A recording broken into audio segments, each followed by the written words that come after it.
Hello and welcome to my family. তো দেখো আজকে আমি তৈরি করেছি আমাদের বাড়ির রান্নার জন্য, মানে দুপুরের লাঞ্চের জন্য এই টমেটো ডাল। এটা তৈরি করা ভীষণ যেমন ইজি, তেমনি খেতেও ভীষণভাবে টেস্টি। তো চলো এটা কিভাবে আমি তৈরি করলাম সেটা তোমাদের দেখিয়ে দিই। হ্যাঁ, তোমরা অবশ্যই দেখে থাকবে। এর জন্যই আমি নিয়েছি মুসুরির ডাল। এটা তোমরা অড়হর ডাল দিয়েও করতে পারো, বাট আমাদের মুসুরির ডালটা খুব পছন্দের, তাই আমরা মুসুরির ডালটা ইউজ করে থাকি সব কিছুতে। তো দেখো প্রেশার কুকারে ডালটা খুব ভালো করে ধুয়ে নিয়ে আমি দিয়ে দিয়েছি মিনারেল ওয়াটার। আমি ডাল অলওয়েজ মিনারেল ওয়াটারেই সেদ্ধ করি, বিকজ তাহলে ডালটাই সেদ্ধটা খুব ভালো হয়। তো আমি নিয়েছি জল, যতটা আপনাদের পরিমাণ সেই পরিমাণ তো জল নেবেন। আমি একবারেই নিয়ে নুন এবং হলুদ এবং সর্ষের তেল। ডালটা আমি সর্ষের তেলেই করার চেষ্টা করি। এই নুন, হলুদ আর সর্ষের তেলটা আমি একবারই ডালে দিয়ে দিলাম। আমি পরে যখন ডালে ফোড়ন দেব তখন আর এগুলো ইউজ করব না।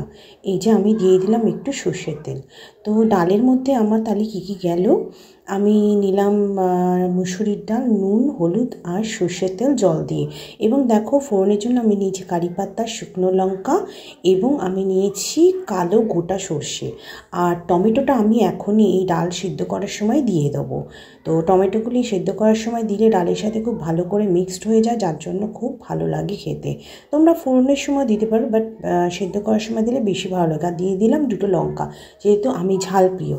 তো দেখো আমি প্রেশার কুকারে এটা সিটি মেরে নেব ডালটা। তোমাদের যার প্রেশার কুকারে যেরকম সিটিতে ডাল সেদ্ধ হয় সেভাবে তোমরা ডালটা সেদ্ধ করে নেবে।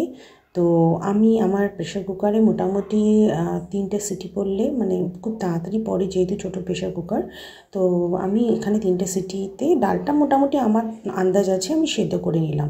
তো দেখো ডালটা খুব ভালো করে সেদ্ধ হয়ে গেছে। দেখেছো ডালটা কত সুন্দর সেদ্ধ হয়েছে? না মানে একদম ঘন থকথকে হয়ে গেছে, না ডালটা গোটা রয়ে গেছে, একদম সুন্দর সেদ্ধ হয়েছে। লঙ্কাগুলো, টমেটোগুলো এগুলো তোমরা ম্যাশ করে নিতে পারো ডালের সাথে। তো আমি ম্যাশ করে নিলাম না, আমি ওই অবস্থাতে একটু ঘেটে নিয়ে রাখলাম।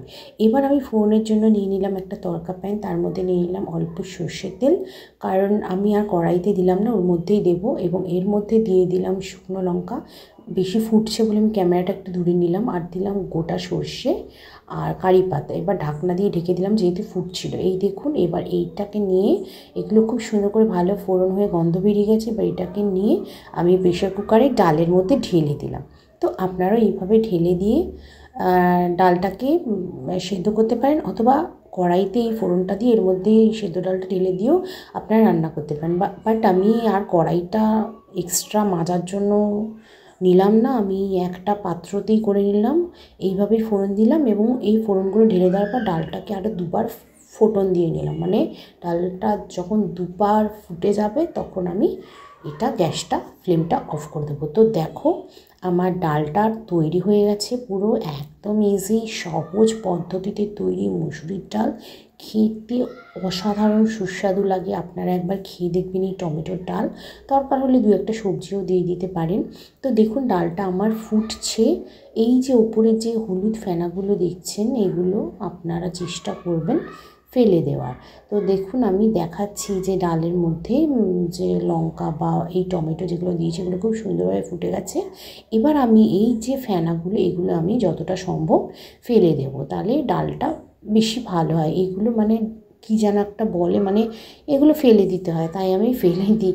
আমি রান্নায় অতটা পটু নই, আমি ঘরে যেভাবে রান্না করি সেভাবেই আপনাদের বলছি।